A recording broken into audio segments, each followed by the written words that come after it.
Good afternoon বন্ধুরা। এটা তো একটা মাছের ঝুড়ো, দেখেই বুঝতে পারছো। তবে এটা বুঝতে পারছো কি কী মাছের ঝুড়ো? বুঝতে পারোনি হয়তো। এটা হলো ইলিশ মাছের ঝুড়ো। মাছ আগের দিনে তো অনেক সস্তা ছিল, তো মাছ তখন লোকে নিয়ে সেরমভাবে ঝুড়ো করেও খেত। এই মাছটা কিন্তু পচা না, এটা কিন্তু একটু নরম হয়ে গেছে, মানে তেলে নরম। দেখো মাছটা আমি যখন কালো জিরে শুকনো লঙ্কা ফোড়ন দিয়ে তেলে দিয়েছি, মাছটা কত তেল ছেড়ে দিয়েছে।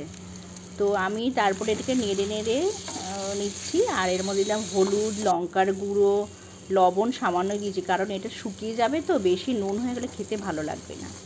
তো অনেকক্ষণ ধরে নাড়তে হয়েছে এটাকে, নেড়ে নেড়ে দেখো পুরো লাল লাল হয়ে গেছে, তাও আমি নেড়ে চলেছি। এটা আরও ঝুরঝুরে হবে এটা।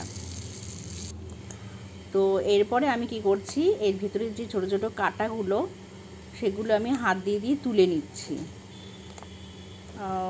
দেখো একদম ছোটো ছোটো কাঁটা। তো আমি অনেকগুলো কাঁটা তুলে ফেলেছি, আর আমি পারবো না। এবার যে যে খাবে সে কাঁটা বেছে খাবে। এবার একটুখানি আদা বাটা দিয়ে দিয়েছিলাম এর মধ্যে, আর আওয়াজ শুনে বুঝতেই পারছো যে কতটা ঝুরঝুরে হয়ে গেছে। তো তোমরা একবার বানিয়ে খেয়ে নিও আর বলো কেমন লাগলো। আজ আসি, টাটা।